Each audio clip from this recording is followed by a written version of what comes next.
Today I'm taking myself on a little solo date to the river. This is one of my favorite places to go just in general, but also to be alone. It's such like a perfect recharge getaway for me. It's been so warm lately and I know it's only March, but I feel like it's summer. So I want to embrace the sunshine and go swimming and lay by the river. As someone who used to like never be able to go places like this by myself, like I never used to be able to eat at restaurants alone or go to the movies alone or even like go to museums or cafes alone. I just like thought that I had to do that with friends or with a partner or like with my family or something. And I never ever would do those things alone.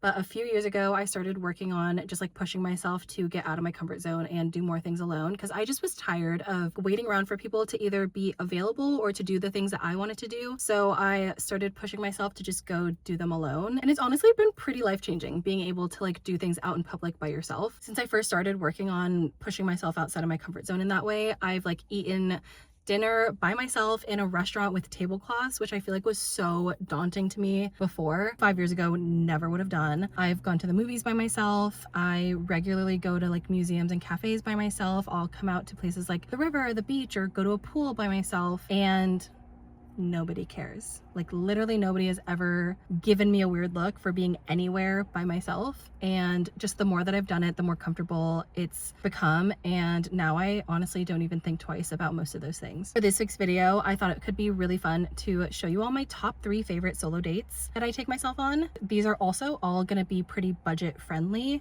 Obviously, since I'm here, my first one is going to be the river. This could also, like I was saying, be like a beach or a pool, whatever you have access to, a lake.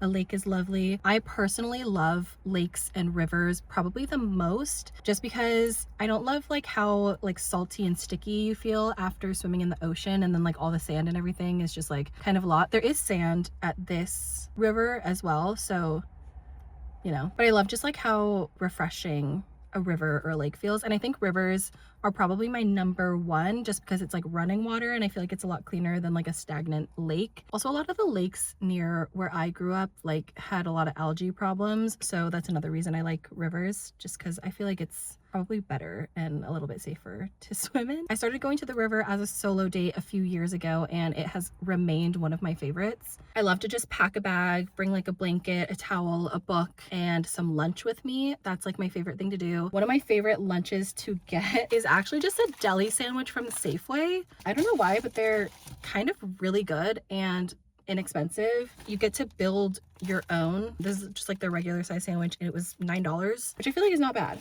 I guess that's not like cheap, but it's not bad, especially if you live in California. With my sandwich, I love to also have a bag of chips. I actually did a meal very similar to this when I did a pool day with some friends like 2 days ago, but honestly, like you can't go wrong. These are always gonna hit. I also needed some caffeine today, so I got myself a yerba mate. I honestly haven't really drank these since I was in college, but it sounded really good and refreshing today. I got the enlightenment flavor. I think when I was in college, I used to always get the blue one, so this might be different for me, but sounds awesome and I'm excited to drink it. And then the book I'm reading right now is Little Women. I'm kind of struggling through it a little bit. I am debating jumping ship because I'm trying to read a book a month this year and I've obviously picked a very thick one. We'll see if I continue with this or if I have to DNF it for now and pick something else. And then very important, sunscreen. I brought a couple different kinds because this is like basically empty. Always important to protect your skin from the sun. In addition to sunscreen, I always also just like to have like a hat or like some kind of like cover up to just like really shield myself from getting too much sun exposure. In general, I just really love being around water and I love it the best when I can swim in it. River day is perfect for me.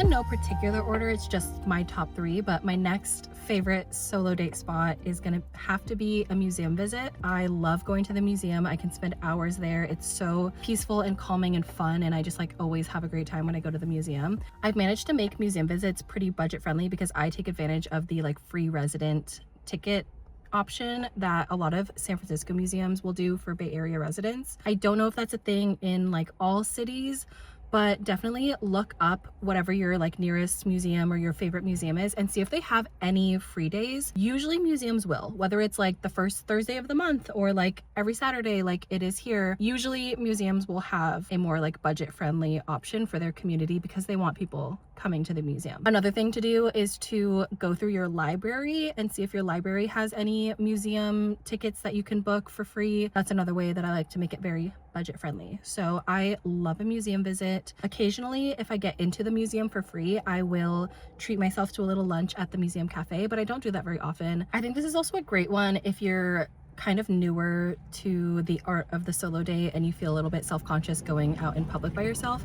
In a museum, nobody's looking at you. Like nobody is looking at you. Nobody cares what you're doing. Like just everyone is there to admire the art on the walls and go about their day. So I feel like that's a good one because it's kind of like an activity, but you can do a leisurely walkabout and everyone's just minding their own business. I recently went to the Legion of Honor to see their Manet Mariceau visit. I did a little YouTube short about my visit there and the things I learned, and it just was such an incredible exhibit. Unfortunately, I did go during like the last week of that exhibit, so it's currently not there anymore. I actually don't know what will be replacing that spot at the Legion of Honor, but I'm excited to see what they do next because that exhibit was so thoughtfully curated and so interesting and educational, and I feel like it really brought a piece of like impressionism art history to the forefront that wasn't as commonly known before, and that is like the work of Mariceau and just like how influential she was as an impressionist painting. And I don't think that she gets a lot of flowers in the art history world. I'm glad that the Legion of Honor honored her in that way and really showed like how big of a player she was in that space and how little recognition she got because she's a woman.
The last solo date activity that I want to highlight is a cafe visit, a coffee shop read, anything like that. I even love just like working from a cafe, and I know even though I'm like working, it still feels like a solo date because I've like gotten myself out of the house. I'll put on a cute outfit. I'll often like bring a book or a journal as well so that I'm not just working there. I also do like something kind of like more fun. I love to go and spend some time by myself at a cafe, get myself a little coffee, maybe a pastry or something, and just enjoy the atmosphere. I feel like it's such a great third space and it's awesome for people watching as well. When I work at a cafe, I also always feel so much more productive because just like the concept of people around makes me work a little bit harder because I'm like, oh, I can't let these random strangers think that I'm here doing nothing. Like I gotta put in some work. I've even like brought a giant like sketch pad to a cafe before and like done some sketches there like for paintings that I was working on. So very versatile, Very fun. Love a coffee shop experience.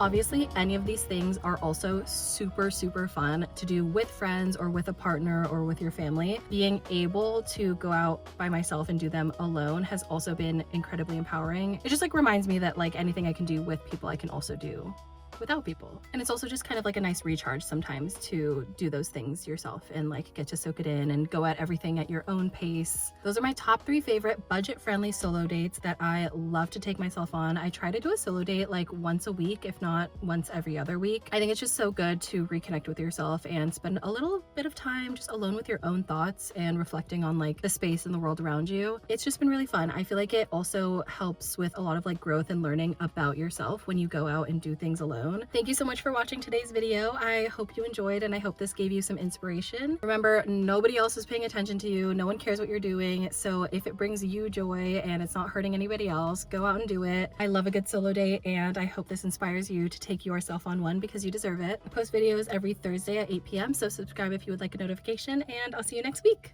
Bye.